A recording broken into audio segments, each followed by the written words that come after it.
9 months.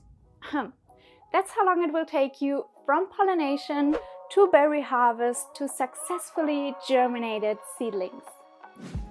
Hi, I'm Christina from Leafy Luster, and today I want to give you a comprehensive guide on Anthurium, pollination and seeds from start to finish. And I was not kidding, this video took me 9 months to make. It's not a short undertaking. Let's dive right into part 1, the pollination. Your anthuriums will grow in fluorescence from time to time, and whenever you have 2 different ones at the same time, that's your window for pollination. On the spadix of the inflorescence you will find the flowers. Anthuriums possess perfect flowers, meaning they have both female and male reproductive organs. First, you'll notice the female stage. The flowers become receptive to pollen, indicated by stigmatic fluid and/or a strong fragrance. As time goes on, the spadix will transform into the male stage. The flowers start producing white or yellow pollen, which can be used for pollination. Back in October of 2022, I noticed 2 inflorescences on my Anthurium Pallidiflorum. In December, I successfully pollinated one with the other, ensuring cross-pollination. It is as simple as just brushing on the pollen with a simple painting brush, or you could also use your fingers if you want.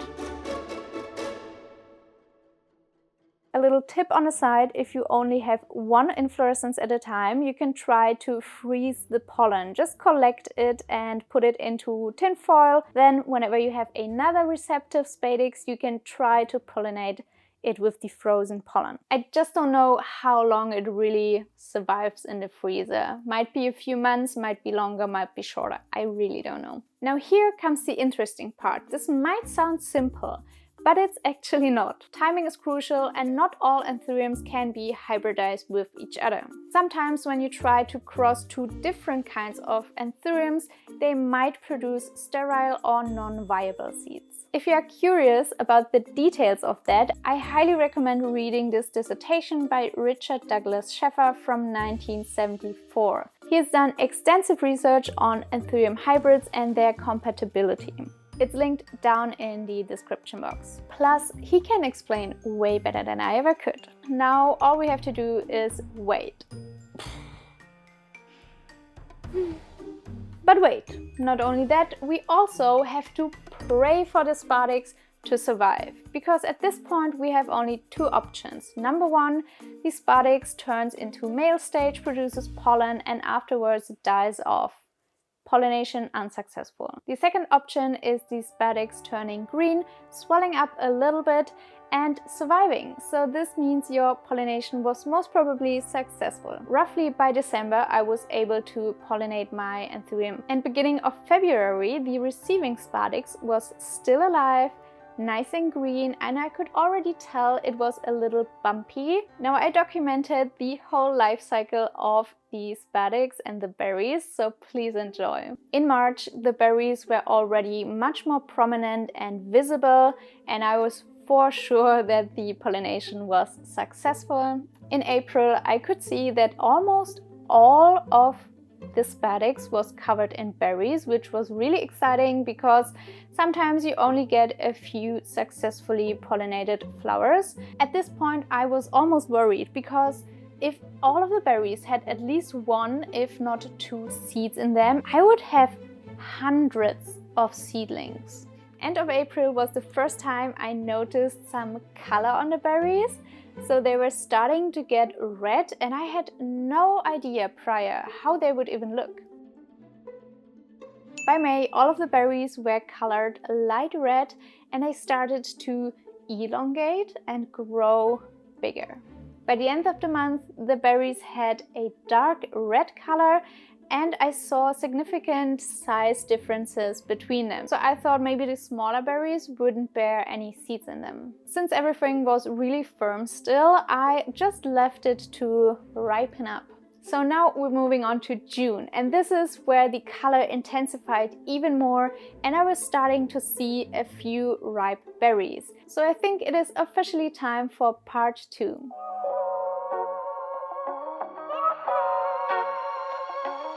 Welcome to the day we have been all waiting for. It's berry harvesting time. This is my Anthurium Pallidiflorum. I pollinated approximately 8 months ago. And today is finally the day I'm going to collect most of the berries and seeds and plant them into their new substrate. Here you see the slightly bendy inflorescence with the berries that are hopefully ripe. Some of them are really dried up, but you can see there's seeds in there. I'm just collecting as much as I can. And I guess it's the same as with strawberries. If they are easy to remove, then it's probably ripe. All of the different compartments are separated already. It used to be really solid, so I would think that is a sign that they might be ripe.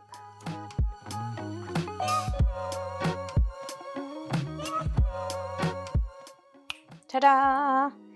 Here we have all of the beautiful berries.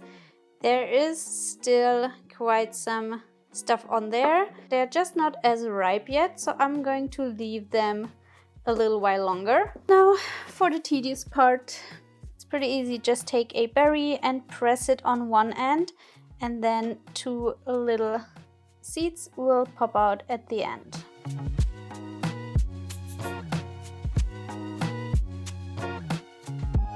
Just look at these. Oh my god.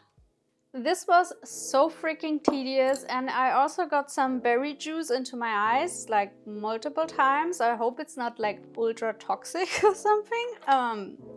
Now I've got this huge plastic thingy. My boyfriend got this for me. I think it was an advent calendar once, and he asked, oh, do you need this for something? And I said, you know what, actually yes, in a few months I will have berries and seeds. So I held on to this for months, and now it's finally paying off. So I want to use sphagnum moss and perlite today. I already did a video on Anthurium seed germination. It's this one right here. I got the best root system out of there, and all of the seedlings did fine. Sphagnum moss was the second best medium, so I want to give sphagnum moss a second chance today, and I guess I'm just gonna do half and half just to have another comparison with a little bigger sample size. And then I'm currently using the sphagnum moss from Botanica. This is hands down the best sphagnum moss I have ever tried. It has really fluffy long fibers. It's really good. If you want to check that out for yourself, I leave a link down in the description, and I think you can get 10% off with my code LEAFY as well. I've got my tray here, and I'm just going to fill up these wells with perlite or moss.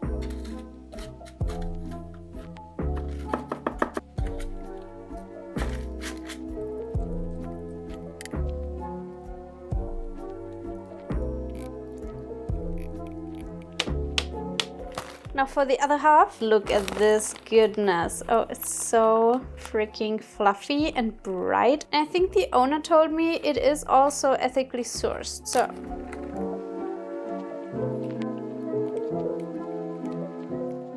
ta-da! These are my prepared wells. And now I'm just going to put a few of these seeds into each little well. I have this little Pasteur pipette, so I can just soak up a few of the seeds on the tip of the pipette and then just drop them into the moss or into the perlite. So I'm going to probably just use that.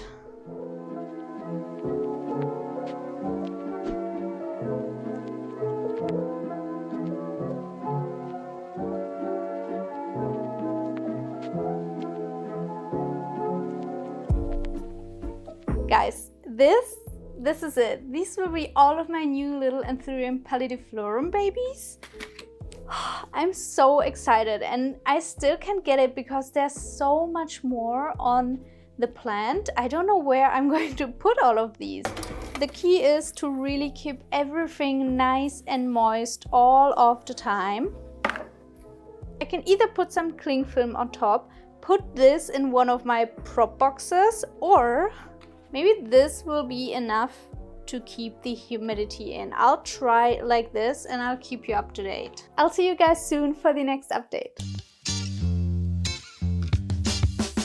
It's pretty much exactly 3 weeks later, and we see something. Let me show you what we got. First off, I did take a few seeds a week earlier, and these are the farthest. You can see they all germinated, and we already see some small little leaves. They look velvety to me and remind me very much of the shape of the Pallidiflorum, but so far they look cute. Next up, I have the tray with the perlite and moss germination.